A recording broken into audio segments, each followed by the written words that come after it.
Welcome to the Terrible Podcast with your hosts from SteelersDepot.com, where you can find all your latest and greatest Steelers news. It's Dave Bryan and Alex Kozora, always lit, talking Steelers. And now, here's Dave and Alex.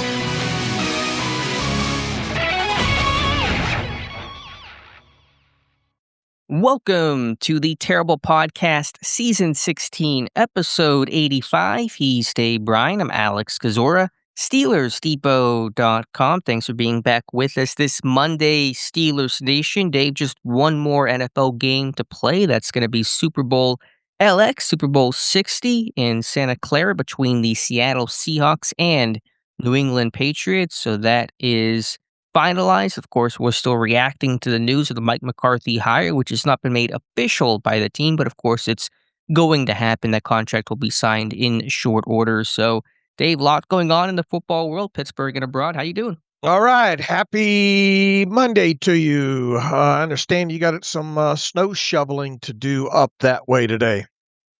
Yeah, some is an understatement, probably 10 plus inches or so here, and the plows plow you in even more. So that is my day right now, is going to go shovel after the podcast. All right. If it makes you feel any better, it was 33 here in Las Vegas at 5:15 a.m. our time this morning, but it will get up to about, I don't know, almost 60 today. So how much snow was there in Vegas today?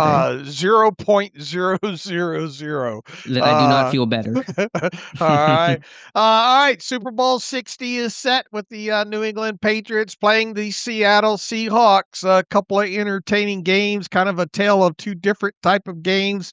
Overall, a lot of talk about some fourth down decisions in both of those games. That's going to be the big talking point, I think, on some of these shows, major media shows today as we start ramping up these final couple of weeks before the Super Bowl is played. How excited are you about the overall game in general with New England playing Seattle? When it's not Pittsburgh, I generally don't have any real feelings about excitement level. Obviously, there's a rematch of the Super Bowl, the Russell Wilson interception. You had the tweet that Russell probably have to watch that interception 400,000 times over the next 2 weeks, so he's probably not having a great time right now. But the only real, I think, headline from a Steelers perspective is, of course, New England with a win would break a tie with Pittsburgh for the most Super Bowls by a franchise. Right now, each side has 6, and so in that sense, you're rooting for Seattle, and they are, of course, the favorites in this game. Yeah, absolutely. I will be rooting for Seattle for that very reason. My hope is that it's a lopsided game. I don't know. I say that right now. I get closer to the game. I probably want it to be a competitive game, but it would not hurt my feelings to see the Seahawks curb stomp the Patriots. Although two guys playing on the Patriots are not. One of them probably not going to obviously play in the game, but two former Steelers that are hard not to root for on the Patriots side in Robert Spillane and Joshua Dobbs. So good for them. They're going to the Super Bowl, and I think Spillane suffered an ankle injury or something early in that game against the Broncos. So we'll have to see what ends up happening with him. And how many former Steelers on the Seahawks side? According to Matthew Marksy, just one. That is wide receiver Cody White, who was on injured reserve, and I don't believe will be eligible to be activated for this game. So 0 playing in the game, but 1 on the team. Another quick observation, if you will. Looking back at Sam Darnold's stats and all, and good for him after all these years to be in a Super Bowl.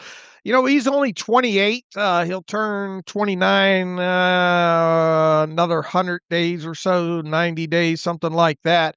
It feels like he's been in the league like 12 years now at this point. But he's still only 28. I was looking specifically at kind of his maturation process and specifically his adjusted net yards per passing attempt numbers over the years. And he was pretty much left off for dead after the 2023 season where he barely played for the 49ers. And for at his career point at that point had way under a 6.0 adjusted net yards per passing attempt stat number. And then he goes to Minnesota in 2024 for the one season and 14-3 over there, 6.99 adjusted net yards per passing attempt stat number. And then he goes obviously the way of free agency there, and Seattle goes out, gets him, and he has a career year, 7.40 adjusted net yards per passing attempt number. Has some good receivers over there, obviously, in Jigba and Cooper Kupp, and a nice running game to go along with it, and a very supportive defense. So, this is just one of the very few success stories I think that you see in particularly like former first round draft picks that first 6-7 years of their career absolutely nothing, but then goes to the right spot, and or even two in the case of Minnesota and Seattle, and then gets his career revived, and now he's on the cusp of being a Super Bowl champion. So, is there any lessons to be learned there, I guess, would be my question when it comes to a player such as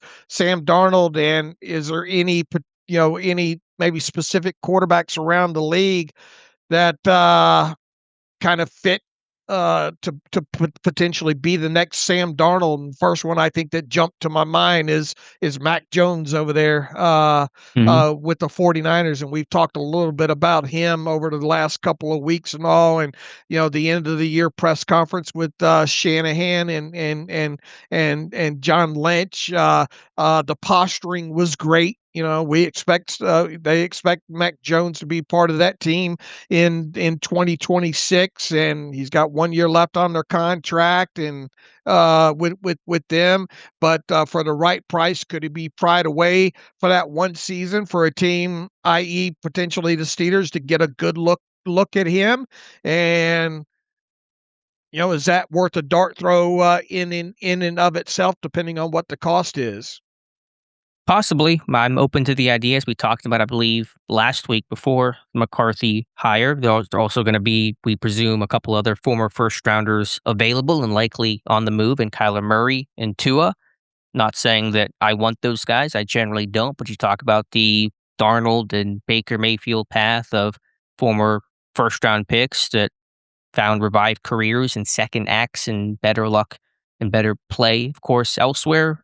People will maybe try to make those connections and say, could Kyler Murray, under the right system, under Mike McCarthy and his quarterback tutelage and development, could he be somebody that has a better time in Pittsburgh than Arizona? Same case with Tua. Those will at least be, I'm sure, conversations that will be had throughout these next weeks and months. And then obviously you got a guy drafted a little bit later in Malik Willis, who we've talked quite a bit, who's bound to get some attention this offseason. And with what happened over there in Miami with especially with Tua going out the door and not looking like they're probably going to be in line to get one of those top quarterbacks, unless maybe they land in Ty Simpson territory there. Is that potentially a landing spot for Malik Willis, I guess? Or would that be the most likeliest place for Malik Willis to land? It's the easiest dots to connect right now, just given that Green Bay has been sort of transplanted to South Beach with the new GM, the new head coach coming from there. So I'm sure they're going to push that angle hard to entice Malik Willis to sign. But there's going to be a good market for him. A lot of quarterback needy teams and not a lot of quarterbacks there for the taking. So money talks and system will talk, and we'll see what Willis decides. I assume Pittsburgh will have some interest as well. All right, before we get too far away from talking about the upcoming Super Bowl, I wanted to make sure to point out one final time the adjusted net yards per passing attempt stats from the 2025 season, regular season. Two of the top three teams that finished tops in differential between offensive and defensive adjusted net yards per passing attempt stat number are now playing in the Super Bowl. Are you at all surprised by that? And then what about the narrative now that you've got, quote unquote, two defensive-minded head coaches squaring off in this year's Super Bowl? Yeah, it just means that wins and success can come in all shapes and sizes and ways. And you got some really good OCs too. And Clint Kubiak and Josh McDaniels, and you're finding the right quarterback in Drake May and Sam Darnold. So I don't put too much stock, but I think it is a departure because I think most of the past Super Bowl matchups were basically almost always offensive-minded coaches. Rarely, when was the last time there were two defensive backgrounded head coaches to face off in the Super Bowl? I believe it's been a long time. So that's interesting and notable. How much does it mean? It's probably minimal, but a little stats of the weird Super Bowl edition for you. All right, let's see. The last Super Bowl was the Eagles and the Chiefs. That's two offensive-minded coaches, right? Yes. Before that, the Chiefs and the 49ers, two offensive-minded. The Chiefs and the Eagles. Prior to that, the Rams and the Bengals. Who was the head coach of the Bengals? That was Zach Taylor. Yeah, Zach Taylor. So two offensive-minded coaches there. Buccaneers and Chiefs. Yeah, so it's been a bit since we've seen two defensive head coaches square off in a Super Bowl. Yeah, I'm just looking down the list, and I probably won't find the answer. I'm sure somebody knows it and is screaming it into their car right now. But it looks like it's been quite some time. So interesting there, but ultimately doesn't mean a whole lot. And obviously Pittsburgh deciding to go in an opposite direction with Mike McCarthy. All right, Dave, before we get into the McCarthy hire a little bit more, and Art Rooney had his first reaction and public comments in an interview with Steelers.com's Bob Labriola, which we definitely want to get to. Let's do some housekeeping first and some things to clean up here.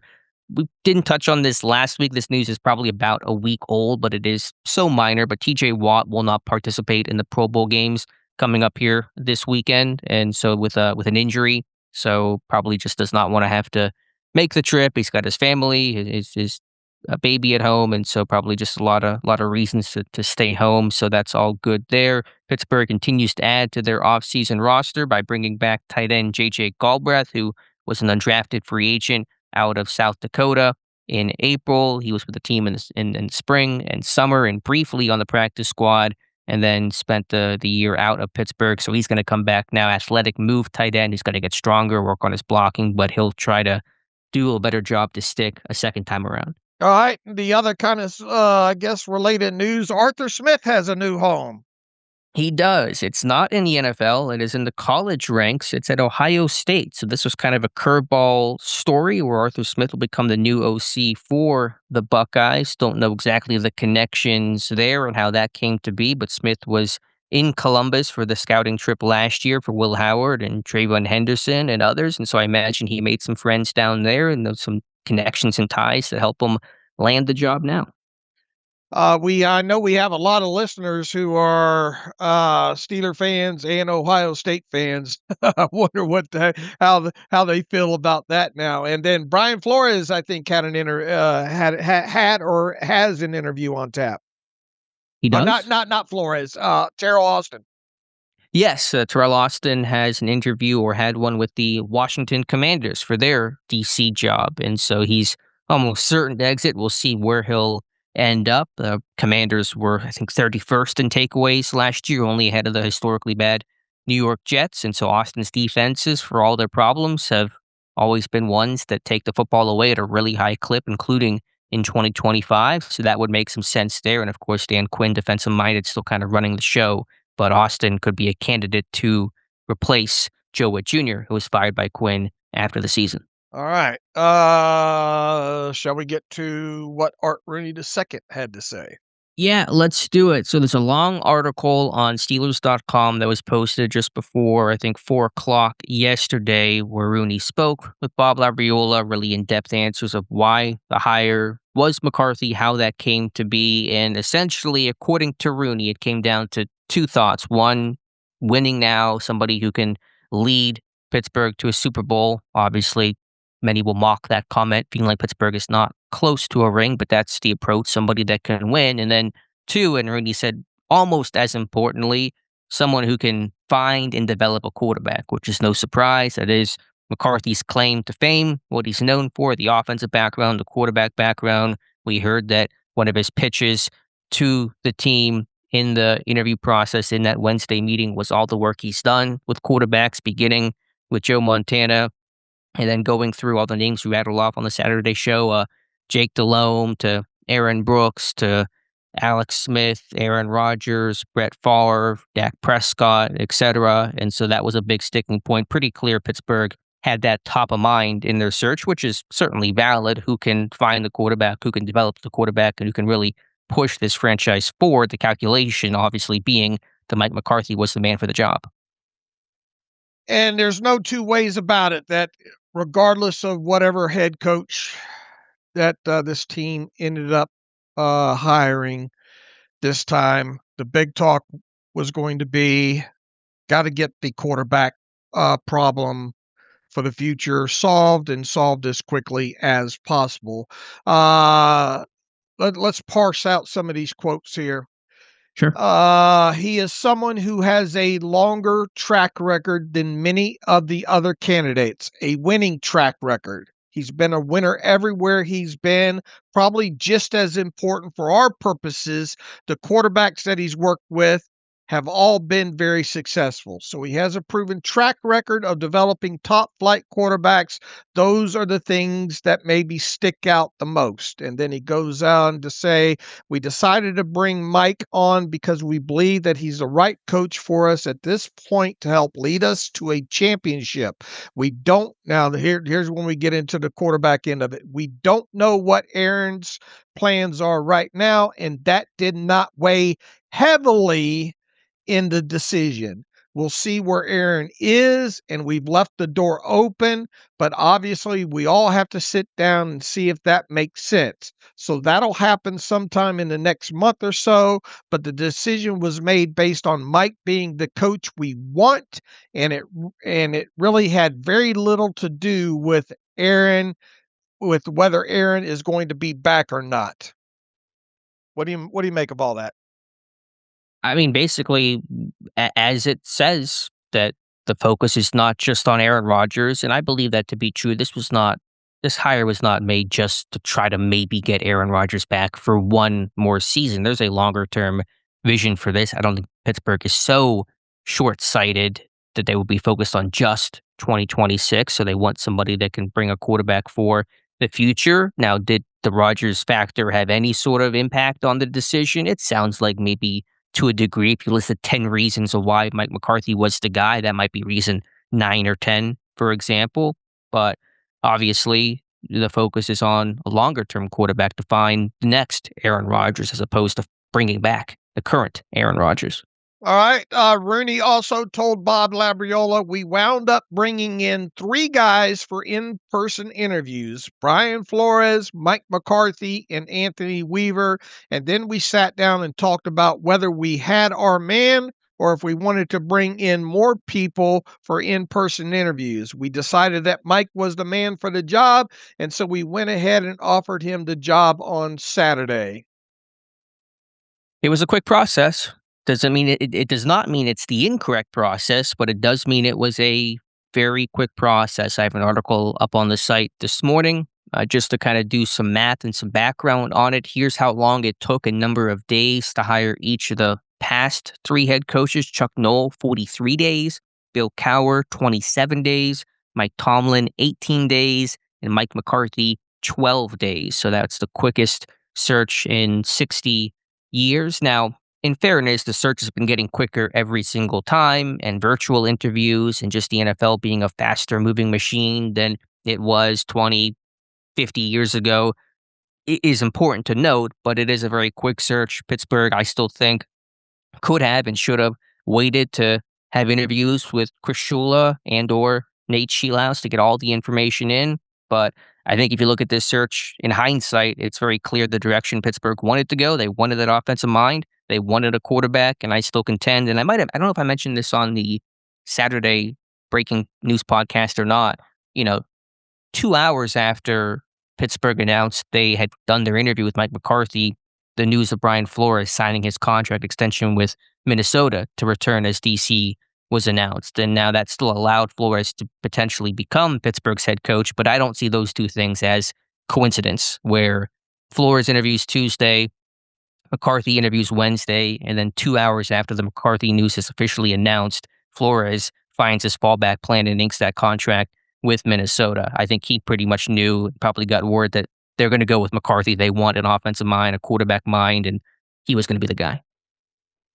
After that article hit yesterday, I went to Twitter and I posted, "Sure doesn't seem like Art Rooney II had any real intentions on hiring a first-time head coach such as Chris Shula, Nate Shieldhouse, Jesse Minter, or Jeff Halfley."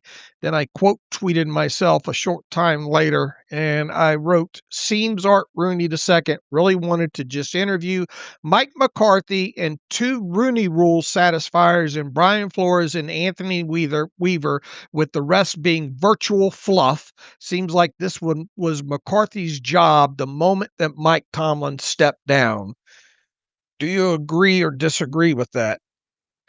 I don't know if I would put it in such strong in certain terms, but I think it's pretty clear that he was the top candidate from the get-go, and it was going to be hard to knock him off that spot. Something radical would have to happen where somebody else would have to have a Tomlin '07-like crushing interview that would blow the team away, or McCarthy's interview would have to be miserable, where Pittsburgh kind of felt a different way after that process. So I think Pittsburgh had a pretty narrow track to begin with, and their mind was not changed throughout. How do you think the fans would feel?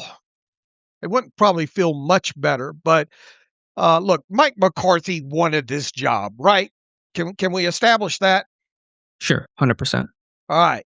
Uh, and he was going to be willing to wait for the Steelers to whatever. And at the time, as you mentioned, he had already, quote unquote, I guess, dropped out of the Titans head coach search. And they had hired Robert Saul anyway, so Right, even if he right, wanted to be in it, he was not a candidate anymore. right. And what other known potential interviews was Mike McCarthy set for? 0. All right, 0.0, right? Uh, do you think the fan base at least would feel a little bit better had this thing drug out a little bit longer, and let's say the Rams ended up getting eliminated like they did yesterday, and then the team brought in Shieldhouse and Shula for interviews, for in-person interviews, and then made their decision next week, or even uh, after the Super Bowl had the Rams advanced. How do you think the fan base, they probably would, and if they still would have obviously hired Mike McCarthy, would that at least give the appearance that okay, well, we had the virtuals with these several first time candidates. We brought in a couple of them for in-person interviews, and you know what? We still decided that Mike McCarthy was the best man for the job. Would the optics look better, I guess? Sure, the search would look more thorough just by definition, but would the reaction be any different? I doubt. I think the reaction to McCarthy hire would have been the same regardless of the process. I agree.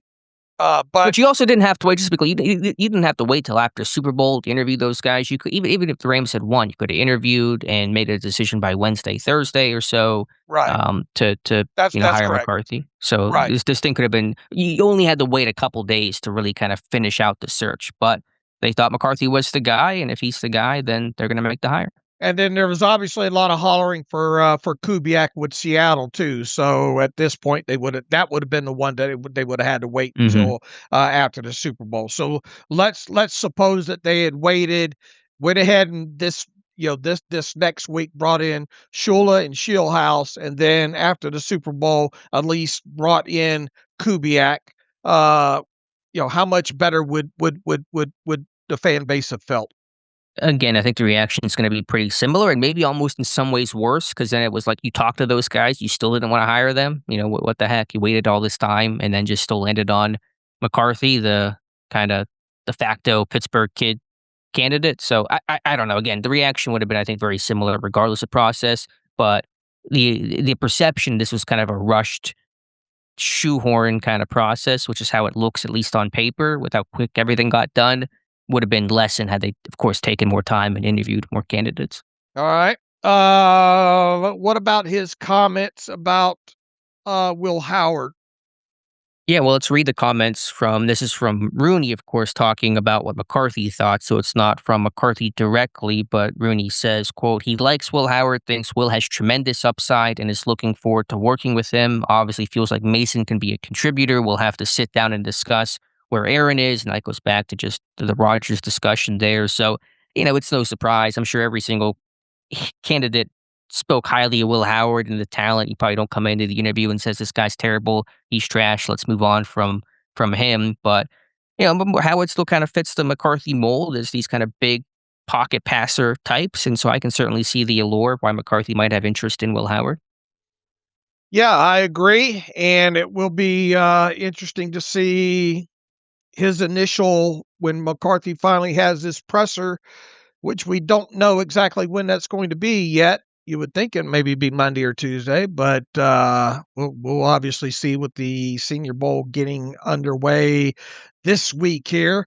Uh, do you think this team's going to be willing to wait around for an Aaron Rodgers decision? I guess is the next real kind of topic at this point.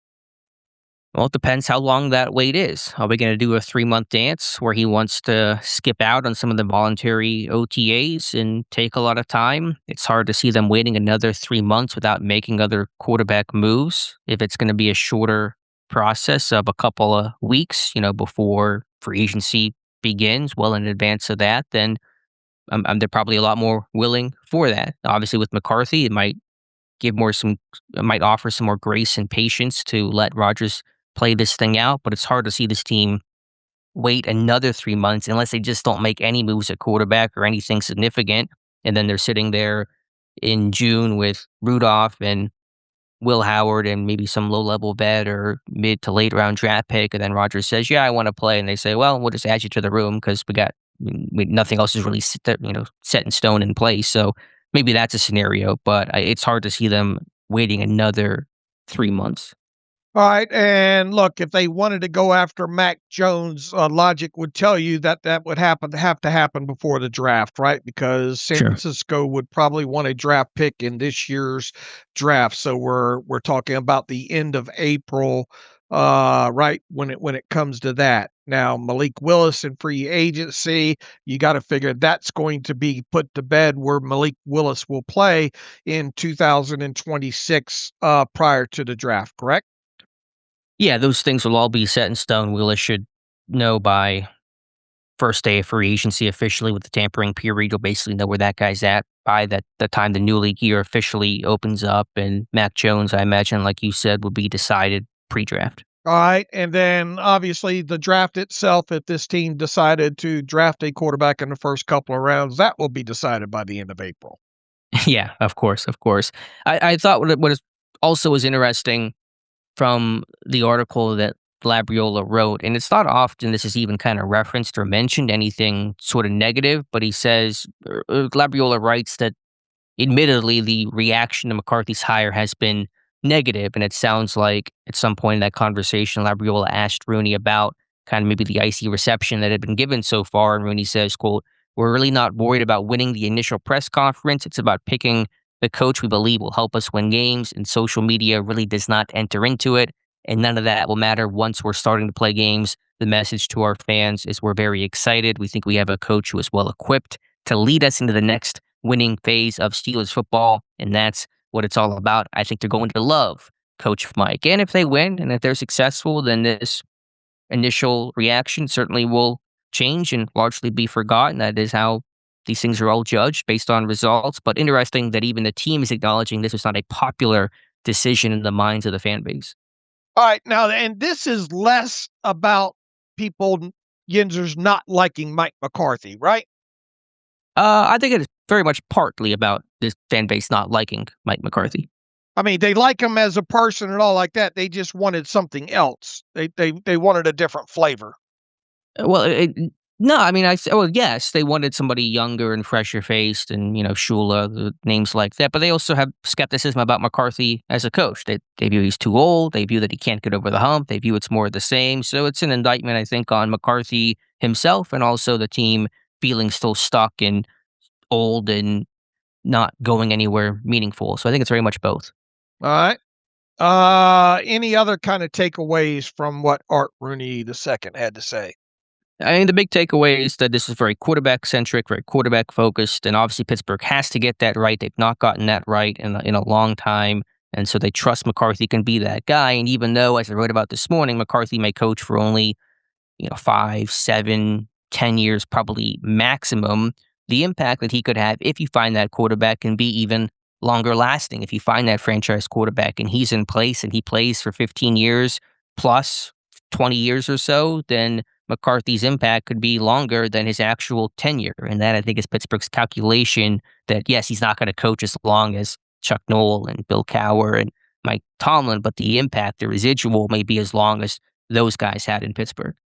All right, now that it's all kind of settled in a little bit, and we're all these days away from the reactionary podcast that we had, how do you feel about all this?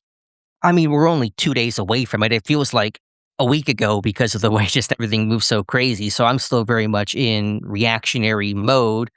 I see the vision. I get the vision. We all kind of understand why the hire was the hire. I still certainly have some skepticism. I do like this hire more, and I was thinking about this last night. I prefer Mike McCarthy to Brian Flores. I think McCarthy's a better hire because of the quarterback mindset, because of the offensive background. And I think McCarthy can put together a good coaching staff. I was really digging into Flores probably Saturday before the hire. And his coaching staffs in Miami were a mess. He really struggled to hire coaches consistently. They were just consistently rotated in and out, guys getting fired in training camp. 3 OCs in 3 years. Like, Flores really struggled to put together a good staff. And so I was really kind of less enthused about Flores the more I kind of dug into that. And I can see the allure McCarthy. The U.S. put together some quality coaching staffs during his 10 years. And obviously that process begins now in Pittsburgh. All right, and as far as us running down potential candidates for the staff, we did a chunk of that during the emergency podcast, but I think in totality you have like 20-something names now listed, right? Who did we not discuss the other day that's on that list? It's largely the same group of names that we talked about, that I wrote about, with a couple of additions and a couple more minor positional coach suggestions and things like that. In terms of the coordinators, it basically, I think, is the names that we had mentioned on that Saturday show. In terms of just some other names to throw out there, James Campen for offensive line coach, who worked with him in Green Bay.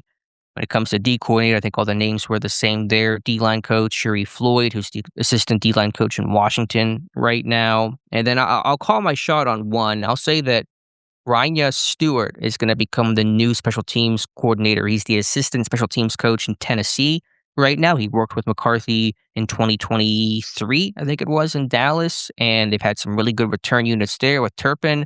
And then in Tennessee this year, Chamari DK had a really strong year, was a Pro Bowler, first team All-Pro, probably the best punt returner in the NFL this season. And so I see the connection, I see the production. I think Stewart could be brought on board to replace Danny Smith. All right, we'll see how that one pans out. Art Rooney II did briefly touch on the process of hiring a staff.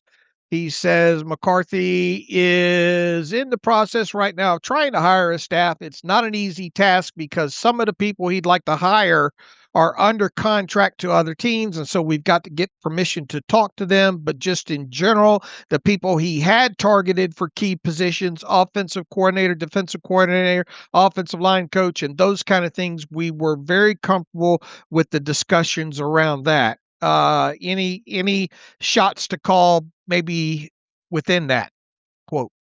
Nothing new. You have to go through the process, like you said, of permission and getting the interview set up. And those are all things that are discussed in the interview process. What does your coaching staff look like? Who's your top targets? Who are fallback options there? So we'll see. If you can put together a staff, but Tolzien as the OC, Al Harris or Patrick Graham as the DC, and Stewart as your special teams coordinator, and get the O-line coach hire right too, which is very, very important. Obviously, Pittsburgh has known that as well as anybody. That's a really strong staff. So we'll see how this thing comes together. Obviously, nothing official yet. You expect McCurley to stay on board. We'll see if Tom Arth sticks around as well. But if you get Tolzien and Harris or Graham, I think I'd be happy with that. All right. I think I would as well, too, based on what we're given to work with here. And be interesting to see if by the end of this next week, how many of those guys you got to figure some of these will be announced pretty quick, right? Because Rooney even says the people he had targeted for key positions, offensive coordinator, defensive coordinator, offensive line coach, and those kind of things, we were very comfortable with the discussion around that. So at least you would think that those three spots could come together fairly quick, right? Yeah, you hope maybe by late week you hear some staff. I know that the head coaching process, there's still 4 open spots as of this recording, can slow things down until all the head coaches get put in place. Then things really ramp up because everyone knows where everyone's at, and there's no question about who's getting a job here, and I might be waiting for this guy to get hired, and I'm interviewing for this job, and all that kind of stuff slows down the process naturally. But you probably would hear some staff retentions within a couple days, you would like to think. McCurley, of course, probably being one of them, and maybe we get at least some interviews or some, maybe a positional coach or certainly a coordinator, maybe some news on that by week's end. That'd be a good place to start that process. All right. Now, what does the new head coach mean as far as start times during the offseason here? That's a good question. Again, this is such new territory for you and I that I have to think about all these things for the first time basically ever now. You get an earlier jump, I think, on the off-season program, but I just have not looked at the rules and regulations. I'm not well versed in that to know exactly when that process starts. So other than a team not being eligible for Hard Knocks, I don't have a lot of information on how things change for a first-time head coach in terms of a new hire. But there are certainly some benefits you get and some earlier, I think, starts to your process. Yeah, I think even training camp, they start like a week or two earlier. I'm not. Maybe I'd have to check. I don't. That doesn't come to mind. But again, I'm just not well versed in this stuff. All right, we'll have to research that by the end of this week and all as we watch for the staff to be built at this point. I think one upside, if you're looking for one, if you're trying to squint, is that hopefully there's a better chance the team stays in Latrobe. I would imagine Mike McCarthy, a Pittsburgh kid who probably went to some of those training camp practices growing up in the city, and then obviously making the trip to Latrobe, probably has a lot of respect for Latrobe and would probably hope and want to keep it in Latrobe. Yeah, I think that's for sure. You got to know McCarthy's going to be pumped to get out there and have a training camp out there. I don't know if Dallas and Green Bay, if they were destination camps. I think in Green Bay very early on, I remember Rodgers talking about very early in his Packers career having some destination camps. I think Dallas, when they go to California, didn't they go to California each year? Yeah, what was that, Oxnard or something? I think, yeah, it sounds right. That might have been more of a Jerry Jones headed thing, like most everything in Cowboys land. So can appreciate the destination camp and kind of getting away. One other thing to note, and it was kind of Bill Cowher, excuse me, mentioning this. He was on CBS for the pregame stuff for all the title games yesterday and praised the hire, said it was a great hire. I think he's got a good relationship with Mike McCarthy, and so no surprise to kind of see the reaction there. What was interesting, though, was he talked about and kind of let slip who was in that interview room. He said it was, Art the second, of course, Omar Khan, and then he said Dan Jr. was in the interview room, and we hadn't heard that yet in terms of who all was going to be in that room listening to these candidates. We knew it would be, of course, Rooney the second and Khan, and then there's Dan Jr. Now, there was some confusion. Who is Dan Jr.? Because everyone in the Rooney family is just named Dan. It's just a million Dans. And so there's Dan Rooney Jr., who that's his listed name as a minority owner. He's a scout. He's been a long time with the organization, kind of one of the higher front office roles. There's also, of course, Daniel Martin Rooney, the believed successor to Art Rooney, Art's son, who was a big face during the Dublin trip, really helped coordinate all of that, had some interviews, was in the press area whenever Rooney had that post Mike Tomlin press conference. So the question was, which Dan is Bill Cowher referring to, the older Dan or the younger Dan? I'm able to confirm it was the younger Dan, Daniel Martin Rooney, the believed successor to Art, his son. So he was in the room. Now, does he have a vote? Does he have a say? Rooney talked about that this decision when search would be led by Rooney II and Omar Khan. And so I imagine Daniel Martin Rooney had less of a say, and this is more of just allowing him to be in the room to experience that. So if he's ever in that head chair 10, 15 years from now, and then making a decision on a head coach, that he has some background and experience in that. So I just want to point it out. That was another member, at least in the room, during this process. All right, so was it Dan the scout? Right. It was not Dan the scout, the older one. It was the Dan Rooney, the believed successor. I can All right. confirm that. All right. Good work there. All right, Dave, anything else? Any other reaction? Any other additional thoughts on the McCarthy hire now that you've been able to digest it a little bit these last 2 days?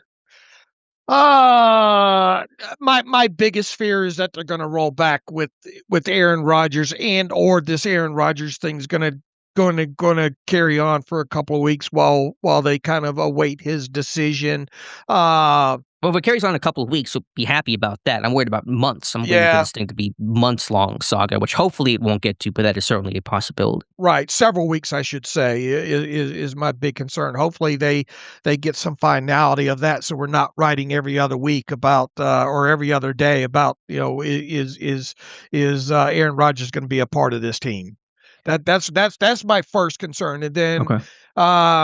my second would be I'm hoping that we get some good comments from McCarthy right out of the chute of what he actually thinks about Will Howard, and his upside, and kind of his thoughts on how he goes about, why overall is he considered sort of a quarterback whisperer, if you will. Now, yeah, I think we had who was it, Smith, on one of the pregame shows this week talking about, he's good with the quarterbacks.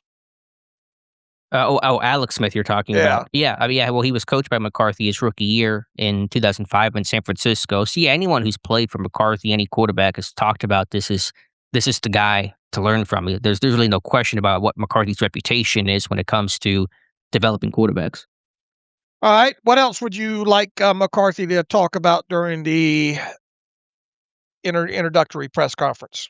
I don't put a lot of stock into press conferences because they always sound good. They're always what you want to hear. We're going to be tough. We're going to be physical. We're going to have a good offense. We're going to have good defense. We're going to do things the right way. Like you can copy and paste a lot of these things in most cases.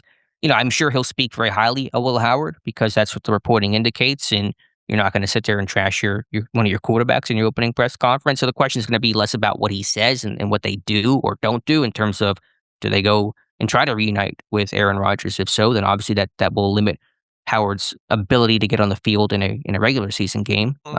And so I think it's more about the actions and then what we're going to hear, because a lot of what we're going to hear is going to be a lot of positivity and not fluff, but it's going to be just pretty standard boilerplate for any head coach press conference. They all sound pretty much the same. One of the big things coming out this morning from some of these former player analysts talking about, do the Steelers now have the best coach in the AFC North? Yeah, well, as you pointed out pre-show, the Browns are still searching and they are losing candidates across the way. Udinski just pulled out of the search. It sounds like Sheilhaus is going to be the guy. They're interviewing him today in person. The question just will be, I think, will Sheilhaus take the job or will he sit there and say, I don't want to kind of get stuck in Cleveland and I'm going to just wait, kind of the way that Ben Johnson waited for the right job to open up. So it's Jesse Minter, a first-time head coach. It's, of course, Zach Taylor, one of the longest tenured coaches in the entire NFL now, and McCarthy. So how do you rank those ones? I mean, Minter's just hard to rank because he just has never done it before. So it comes down to McCarthy and Taylor. And yeah, that's a good question. I think you can debate it both ways. And, what does this do looking ahead? Obviously, we got the full off season to go and see what happens in places, obviously, like Baltimore. And then look, I mean, the Bengals, as long as they have Burrow and those two wide receivers, they're going to be a force to be dealt with. But, what's going to happen on the defensive side of the football? You know, I guess where I'm going with this is what are the Steelers' chances at this point of the off season of them actually winning the AFC North and doing it with per se a 9-8 record?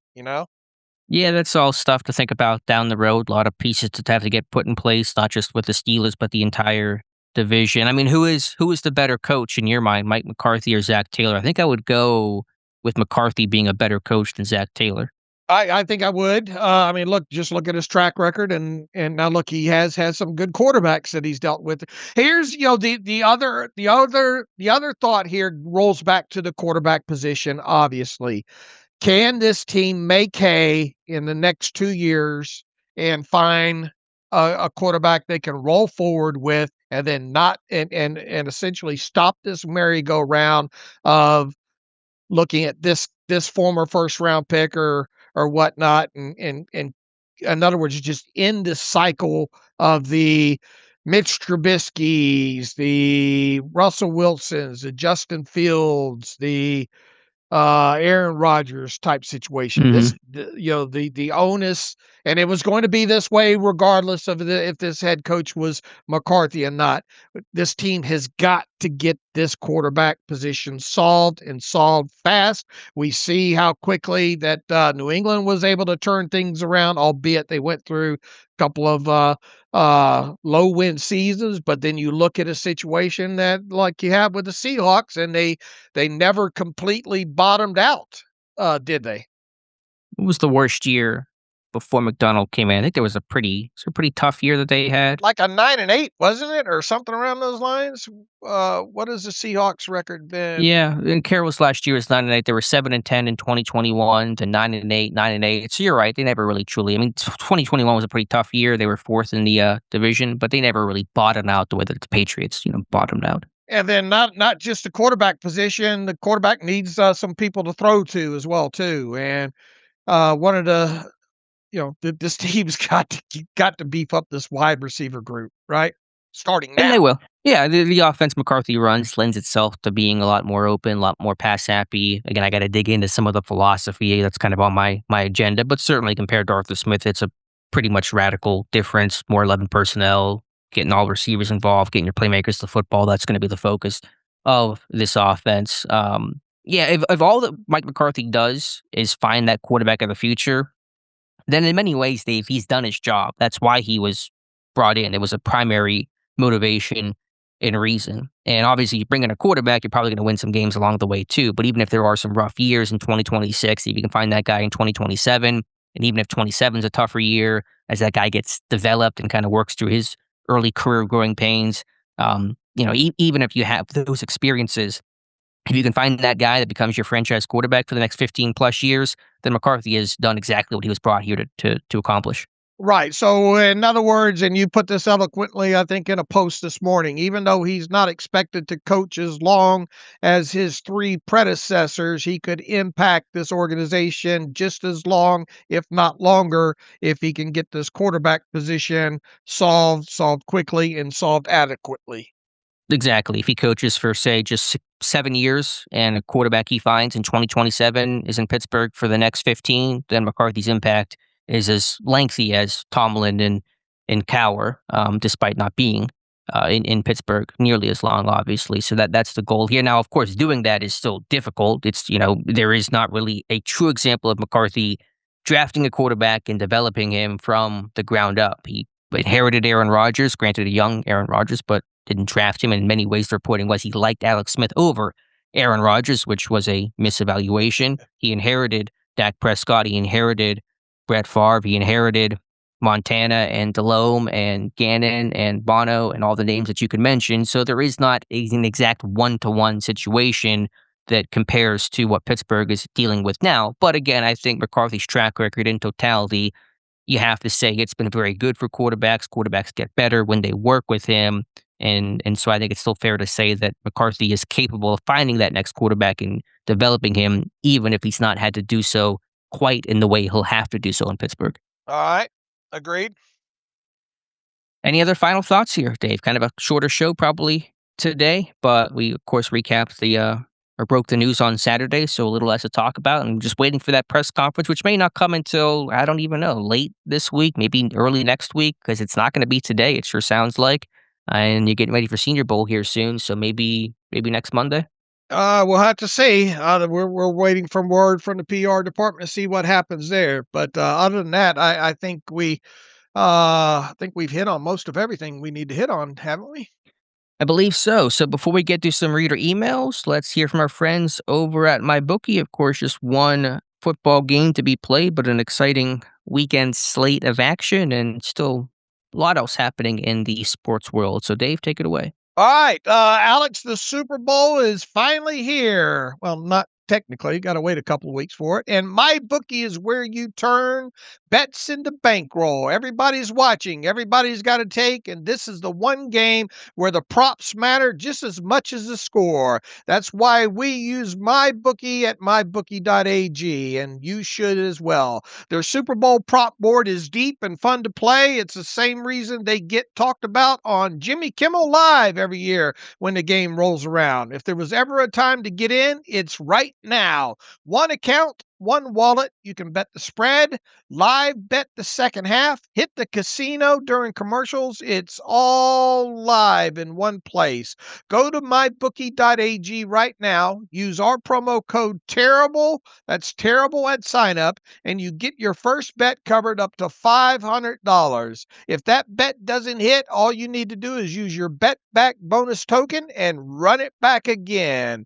So once again, and not only do they have NFL lines, they've got NBA, they got NHL, college basketball, anything sports imaginable you can bet on and find the lines. And look, we're going to be having our prop board contest here free on the site here in the next couple of weeks like we do every year. But in the meantime, get on over there and start looking at some of the Super Bowl props that that MyBookie has. So don't just watch the big game, make it pay with MyBookie, and you get there by going to mybookie.ag. And please, if you're a first-time customer, use our promo code TERRIBLE at sign up so you can get involved in the bet back bonus token program that they have live on the site there. So with that, where do we go from here? Some reader emails?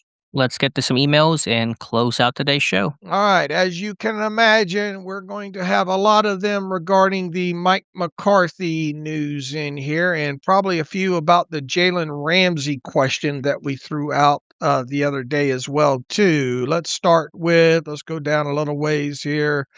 We'll start with let me go down a little bit here. We'll start with let's start with Janae here. Janae says, no, I wouldn't keep Ramsey at $19.5 million cash. If the Steelers want a younger Fitzpatrick at $22 million, yes, cap is different. Ramsey doesn't make sense either. I also wouldn't risk a potential belligerent player in the locker room with the new staff. Use that $19.5 million cash on other free agents and find a future free safety in the draft. It looks like a good crop, Janae writes. Thanks for all you do. Janae. All right. Thanks, Janae, for that, chiming in on that. Let's go to our buddy Ron Reagan. Says on Jalen Ramsey at $19.5 million. No, but where does $19.5 million compare to the top 20 safety salaries? If $19.5 million is above the mean, not the average, I say no. But if below the mean, then keep him. Let's quickly look at over the cap on some of the at the safety position and where that lines up at here. His let's see, where is he? They don't have him listed as safety. They haven't listed as cornerback still, but still looking at the average yearly value of the top safeties right now. Kyle Hampton, 25.1, Kirby Joseph, 21.25, Winfield Jr., 21, a little over 21 million, Derwin James at 19 million. So he would slot, I guess technically, if you're considering him a safety, at fourth overall as far as average yearly value. I mean, and I think his average yearly value might be a little bit more than that. Let's see, because of the contract. Where is Ramsey on the cornerback list? His technically his average yearly value is 24.1. But I think if you just look at him as far as cash, $19.5 million. So he's obviously up there, whatever way you want to dice it, as far as cash for 2026 or average yearly value. Thanks, Ron Reagan, for chiming in. Berkey, is he worth $19.5 million? No, but maybe the Steelers can talk him into returning for less money since he's changing positions. Deshaun Elliott is due to make $6.25 million and Minka $16.5 at safety. Maybe somewhere in between is where he belongs. He says, will he return? He says, no, I think he'll decline the offer and probably wants to go somewhere that has a chance to win this late in his career. Maybe a team saw and liked his safety play and would pay him in that same window. Look, can you imagine going to Jalen Ramsey and ask him to take a pay cut in cash? It's a thought, but a new coaching staff without any sort of connection, it's hard. It's a big ask to a prideful guy like Ramsey to go take less money. And as we established, man, could you get the right team to trade for him potentially if he was their missing piece? I just don't see the market there unless Pittsburgh's going to eat a large chunk of that salary. I just don't think there's going to be a market for Ramsey. I don't either. All right, Luke Weaver says if you were to sign Jalen Ramsey today as a free agent safety, you would not pay him $19.5 million. No way. So by that logic, he is not worth the price. On the flip side, if you were to cut him, who would you replace him with? What star player of his caliber is available for less money? No one, he states. If they can't trade him with his contract, and Ramsey is certainly not the kind of guy to take a pay cut. So if it's cut or keep him, I think they should keep him one more year. So that's Luke Weaver chiming in on that. Let's get into, appreciate all these. And once again, we got a lot of responses as far as the Ramsey question was. Let's go to Blake Literal on Mike McCarthy hire. Hey guys, I feel bad for McCarthy. It appears he may be the Steelers' patsy. Thank you for your detailed and amazing coverage all these years. I hope the majority of upset fans can find something to look forward to this coming season. All right. Let's go to Craig McKinney. McCarthy, seriously? Dave and Alex, I tried so hard to not write this email because I know you both are not fans of old man yells at sky type messages. But guys, I just cannot help myself here. I wrote to you guys 6 years ago begging for them for the firing of Tomlin. And now that we have, this is who Art II replaces him with? ? This screams of exactly what Art said in his press conference. He is either too stupid to see it, but clearly they felt or have some rumblings that perhaps this was the only way to convince Rodgers to come back is to hire someone with one playoff win in a decade.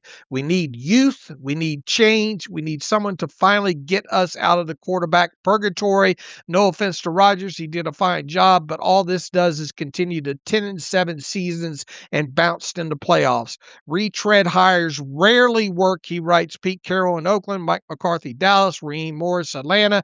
I could go on and on. Clearly, Art II is not a football guy and is surrounded by too many yes men. Can we all gather all of our money and just buy the team? I am done with the Rooneys. Honestly, I'm sick to my stomach. Ravens go out and hire a young star. We hire a 62-year-old, twice fired, past his prime stooge, and we didn't even meet Shula in person. Craig's pretty upset. Tell us how you really feel, Craig. Well, the Steelers are worth at least $5 billion, so we're gonna have one heck of a bake sale to buy the Steelers, Dave, you and I.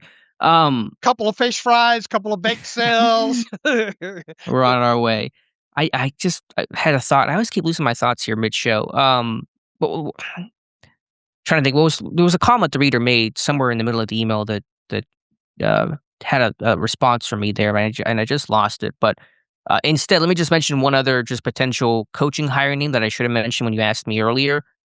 Just names, connections. Who knows who will be the guy or not? But Will Harriger, the Carolina Panthers QB's coach, he was in Dallas for a year with McCarthy, and obviously he's done good work with Bryce Young. So could that be a possible sleeper name as an OC? That's a name I'd be watching for as well. All right, I'll need to research that. Antonio Solito writes in, hi, Dave and Alex. This isn't even a retread. It's a retread. On top of the obvious issues like his poor recent playoff record and age, what is the track record on coaches in the past 30 years who have been fired twice and found success on their third attempt?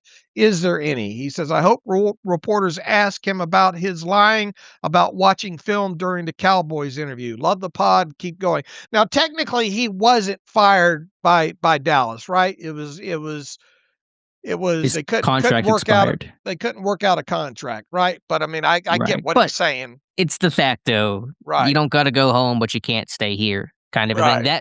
Thank you to the emailer, because that actually was my question. What is the history of the third-time head coach? I thought Tom Pelissero had a tweet about this that listed the history. There were like 14 coaches to be third-time head coaches, but I could not find it in the 5 minutes of research I did Saturday or Sunday, whenever it was. I don't know if you have that information or if you can find a tweet, but I do want to see the history. Not that it means much. It's always, to a man, and each situation is different, but I do wonder what the history is like just from that lens about the third-time head coach. And Super Bowls or just success or what? No, just how successful was that third time through? What was your regular season record? What was your playoff record? Did you win a Super Bowl? Just what was the resume of a third-time head coach? I think that's at least interesting to examine. All right, Bill Ewan in here with Ramsey. Yes and no. If he was being signed as a free agent to play safety, absolutely not. But since he is here and they have plenty of cap space or so to keep him, I'd love to have Ramsey over a rookie or some retread for their salary plus dead money. And that gets back into us talking about the kind of the discrepancies that we're going to have with Ramsey until this option year decision and all like that, which obviously till late August. But as we pointed out too, the decision on Ramsey, it feels like will be made in March when that $2 million roster bonus is paid, right?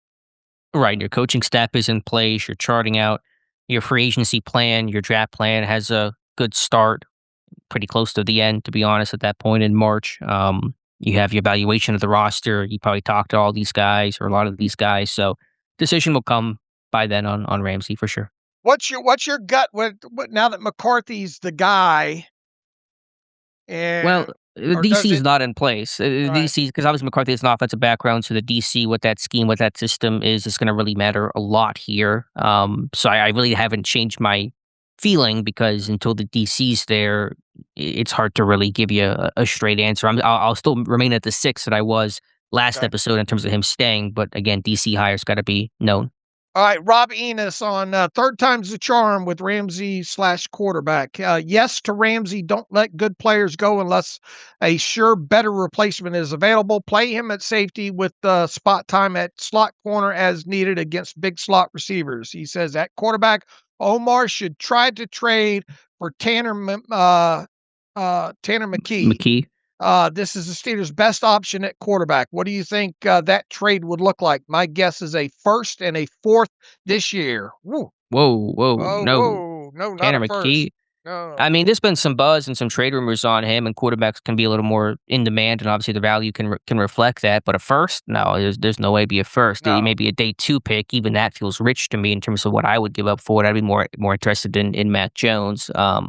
So yeah, I don't know. McKee's worth. It's good to mention. It's not a bad suggestion, but in Right. terms of that value, no way. No on a first, definitely. And I think even third might be too rich for him, Yeah. especially when you're talking about that. That might be more. I mean, how many passes has he thrown? How many games has he started? Not He's got many. 2 career starts, 88 career passes. So, yeah, I'm not giving up a lot of capital for Tanner McKee. All right, here's one from let's see, Anthony. Although, just sorry to interrupt. I mean, I could see McCarthy liking him as that kind of pocket passer. He's a big body kind of a guy. But again, draft capital's got to be really, really smart. All right, I think we got a first-time emailer here from Anthony Hotujek. Sorry, weird last name. He gave me the phonetic pronunciation. Kudos. You get bonus points for that, Anthony. Thank you. Hey, Dave and Alex, thanks for being my go-to site for anything Steelers related. I've been a long-time listener of the show and a follower of Steelers Depot, but the McCarthy hire officially made me a first-time emailer. Apologies in advance, he says. I'm sure your inbox is flooded with fans venting as this hire uniquely seems to be a unifying point of disapproval within the fan base. He says, my question for you guys is this. Do you think Rooney and the front office may have been a bit blindsided by Tomlin leaving when it came to the hiring process? He says, Brooke Pryor mentioned that some of the younger, more popular candidates were essentially interviewing the Steelers about analytics, staffing, and facilities. Do you think the financial commitment that comes with a first-time head coach in significantly larger departments ultimately scared the Steelers off? A true organization reset is not cheap. The fact that they did not even hold second interviews with the Rams candidates makes it feel like they may have been a deal breaker there, especially since there was no immediate rush to hire McCarthy. He says McCarthy comes across as someone who is simply happy to have the opportunity to coach his hometown team and is unlikely to push for major internal changes. The only optimism I can find for the long-term outlook is that he is being used as a bridge coach while the team searches for its next franchise quarterback and buys time to plan and budget for expanding those departments. I'm not sure if that's fair read or just by disappointment taking, which is why I'm curious how you see it. I am, however, still looking forward to watching the draft in person this year, but now I'm more curious if the fans will be in good spirits or not. Thanks for all the great work. Go Steelers. All right, Anthony, thanks for the email. Yeah, thank you. How much do you think the whole the popular younger candidates essentially interviewing the Steelers about analytics, staffing, and facilities potentially played in this, especially when all they had was the virtuals with these younger guys.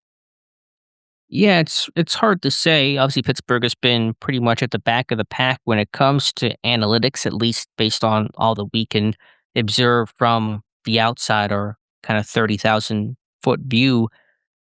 I wonder what McCarthy's stance is on it, first of all. I don't want to assume just because he's 62 and older that he is rejecting analytics. I don't know what the setup was in Dallas. I think they were pretty analytically inclined, and so that may have opened McCarthy's eyes there. I mean, I would just say, obviously, Pittsburgh does not pay top dollar. They're not the willing to shell out money the way that other teams are, the Raiders, for example, but the money that you're gonna save on Mike Tomlin, who was getting paid a boatload of money, it was a $50 million contract extension. He's one of the highest paid coaches, not just in the NFL, but all of professional American sports. So the money you're saving there can just be dispersed for analytics staffers, for, of course, your coaching staff in terms of the quality of the coaches and how large the coaching staff is. So I think Pittsburgh could basically spend the same amount of money on the head coach and the staff and be the equivalent of whatever Tomlin was getting paid. And I don't know what McCarthy's going to get paid. I don't know what the other candidates would have wanted, but McCarthy's a veteran coach. He's not coaching for peanuts over here. I'm sure he's been well compensated in the past, and his contract will probably be reflective of that. So in some ways, his contract may be higher than a first-time head coach, where those salaries typically are a bit lower, unless it's a real marquee guy that has a lot of competition, a la Ben Johnson or Stefanski or something like that. So I think McCarthy's going to probably get paid, fairly well. And I guess the major thing that he has here is do you think the Steelers were potentially turned off by maybe interviews with Shieldhouse and or Shula or anybody else, Halfley or who was the other one? Kubiak.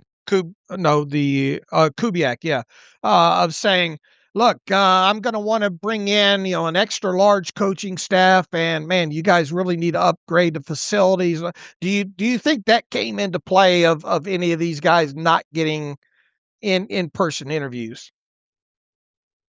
We'll I never don't know. know. Yeah, we'll never know. I don't know how much that topic even gets broached in a virtual interview where things are a little more surface level and certainly shorter and less intense than the in-person interview, of which there were only 3. I mean, I think the fact that Pittsburgh did do something different in the sense of let's go with an offensive mind, let's go with an older candidate instead of kind of what we've done in the past of these young DCs speaks to some level of recognition we have to do things differently. Does that apply to everything? No, of course not. But I think there's at least a recognition. Let's try something different in the sense of the background. Now, I know some will say that Tomlin and McCarthy are the same kind of guy in their overall resume, and there's a lot of validity to that. So it's a lot of hypotheticals. They're fair questions, but they're just hard to answer from our outside view. I don't think Pittsburgh is so anti-analytics that they wouldn't be willing to embrace kind of modernity more, that they wouldn't be willing to pay some extra money to expand a coaching staff, especially, again, knowing that you're basically spending the same money on the coaching staff in totality because McCarthy's not getting paid what Tomlin is getting paid. I'm pretty confident in assuming that, and so your staff budget's going to be probably still the same. All right, let's take one more from Zach Stevens here. Uncle Dave and brother Alex, thanks for the phenomenal coverage again this year. Just wanted to share a few observations from the weekend. Number one, regardless of whether it's fair or not, the fan base is going to force McCarthy to carry the Tomlin baggage of recent offensive struggles and playoff failures. I have a hard time believing the crowds at Acrisure will have patience like they may have with other choices. That's number one. Number two, hearing Patriots fans chant MVP toward their quarterback in the final moments of an AFC championship made me nauseous. However, I think it's proof of how quick the turnaround can happen. He has asterisk here. How about the quarterback mobility for May winning the game? Zach in Maryland. All right. Is the fan base going to force McCarthy to carry the Tomlin baggage of recent offensive struggles and playoff failures? Yeah, probably. That just kind of fairly or unfairly, that's the job. You're trying to turn around the history, and if you further that history, you wear that. And this is a fan base that has a lot of angst and frustration, rightfully so, I would certainly argue. And so if that continues, then McCarthy's going to hear that. That's not what's the saying, not by your hand, but in your lap. McCarthy stepping into this. He knows what he's signing up for. He knows where this team is at. His job is to fix it, and if he doesn't, he's going to feel the weight of that. All right. Would the fans at Acrisure have more patience, at least in 2026, had it been a younger first time head coach? No, to be honest. I mean, the honeymoon period would have been a lot better if there was Chris Schuler, Nate Sheelas. People would have loved it now. But if they go win 4 games this year, then the fan base is going to be pissed off. Go look at Aaron Glenn. Not that he was a younger coach, but exciting hire, a lot of fanfare whenever he was hired, and tough year. Knew it was going to be a tough year in New York, and it was a disaster, probably even worse than the team and fans imagined. So that grace period is pretty short-lived by not just Pittsburgh's fan base, but by basically every fan base in sports. And do you get his nauseousness over the Patriots fans chanting MVP at Drake May? I get it. I earlier in the year, I posted. I'm afraid to admit it, but I have Drake May envy. Just from the sheer fact of they seem to have their franchise quarterback settled after what seems to be a quick turnaround at this point here. And look, I mean, the quarterback mobility of May winning the game. Yeah, that was a hell of a damn call there. Yeah, to boot out like that in the snow. I don't know if I get nauseous about it. If anything, I just kind of hope that this thing can turn around quickly once you get the quarterback in place. So the Patriots are still much more than just the quarterback, and Vrabel's done one heck of a job there. If anything, you could sit there and say that the Patriots, in a weird sense, kind of offer some optimism for Pittsburgh. They hire a quote-unquote retread head coach, and they find the quarterback, and that thing gets turned around in an instant. And if you could do that in Pittsburgh, of course, you have a chance to turn things around quickly as well. Now, Vrabel's a great coach. I would certainly argue a better coach than Mike McCarthy, but that's kind of the path that Pittsburgh could angle for. The thing that makes me nauseous is just, I get the allure of where the Patriots are at, and certainly it's probably valid to say it was worth all the miserable seasons they had to go through to get to this point. But man, tanking, everyone talks about tanking, and I understand the appeal of that, but tanking just sucks when you're tanking. And it's just a miserable year, and everyone's mad, everyone gets fired, and it just sucks for the time that you're in it. And that part just kind of makes me nauseous about what you might have to go through to come out clean on the other side. But again, I would still always argue that you can still find a franchise quarterback without having to be a 3-win team and a top 3 pick. You can still be aggressive and trade up for a guy, and I've given all the examples in the past. So tanking is not mandated to turn a franchise around. Yeah, and once again, just look at what Seattle just did, right? Yeah, now their path was different. They didn't go through Right. the first round quarterback. They found a veteran, and again, that could give Pittsburgh some hope that they could try to do the same and pair that with a good offensive scheme and system under McCarthy and have some pretty quick results there. So there's different ways to approach it, obviously. So I think in some ways, Seattle and New England are providing different blueprints of how Pittsburgh could turn things around and get to that same place.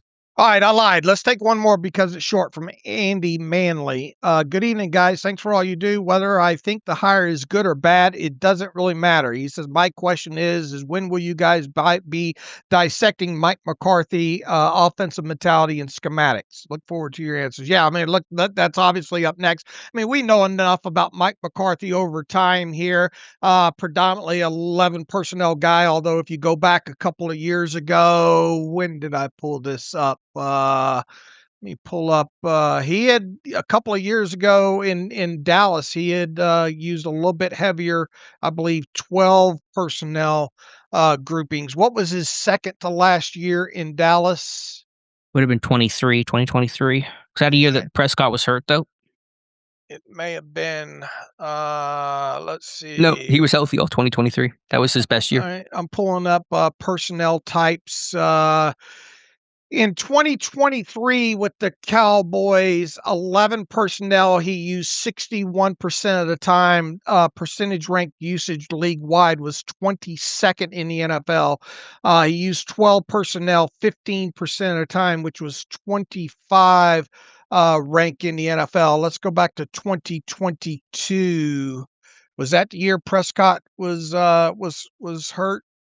He missed 5 games that year. 22 and 24 were the years he was hurt. Missing. All right. Go ahead.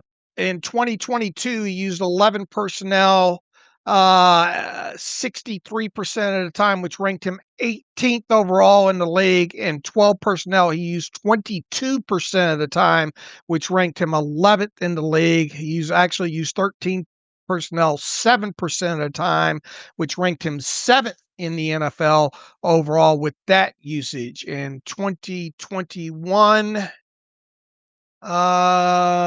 pulling this up real quick here to sort of give some 11 personnel 65% of the time, 9 ranked him 9th in the NFL, and he used 12 personnel 25% of the time, also ranked him 9th in the NFL. And I think I'll also look back during his span of his coaching tenure in Dallas over the complete, what was that, 5 years, right? Yep. I think he was top 10 or top 11 in explosive plays of all kinds, 20 yards or longer. So top third in the league in explosive plays. Now, obviously, he did have a quarterback in Dak Prescott for most of the time. So, quarterback's going to be the driving thing within all this of how this offense turns around. Yeah, there's no question. I mean, you look at the ranking and scoring offense in his years in Dallas. I'll just read them off here. 17th, 1st, 4th, 1st, 21st. And again, there were some injuries in there with at least in 2024. So that was a top 5 offense when that offense was humming. Obviously, again, like you said, quarterback's going to be the piece. But McCarthy certainly has a track record. He can coach offense. He can lead explosive playmaking units. There's no doubt that he is capable of that. All right, and he's been more of a zone runner as opposed to a gap runner, I think, during his career at Dallas as well, too. Yeah, it sounds about right. So, yeah, I got a deep dive still the schematics. It's just been obviously busy getting all the nuts and bolts of it out. Obviously, we have a lot of guys on location right now at the Shrine Bowl, and hopefully the Senior Bowl. Ross McCorkle is scheduled to make the drive from Nashville to Mobile, but obviously with all the winter storms, it's been a little bit of disruption. So I think we're going to coordinate and see where things are at there. So it's kind of been a little more hectic than usual this time of year to kind of dedicate time to those schematics and deep dives, but I got a couple of clinics that I got on tap to watch, and so we'll certainly do something with that at some point here, hopefully soon. All right, let's get out of here until Wednesday then. So as usual, you can follow me on Twitter at Steelers Depot. Follow Alex at Alex_Kozora. Follow the show at Terrible Podcast. Email the show, theterriblepodcast@gmail.com. If you like what we do and want to donate to the cause, SteelersDepot.com. Hit the donate button. Also, if you like an ad-free version of the site, SteelersDepot.com. Hit the ad-free button and follow the directions that way to get a username and password to take advantage of the ad-free version of the site. So, until Wednesday, as always, thanks for listening to the Terrible Podcast with Dave and Alex.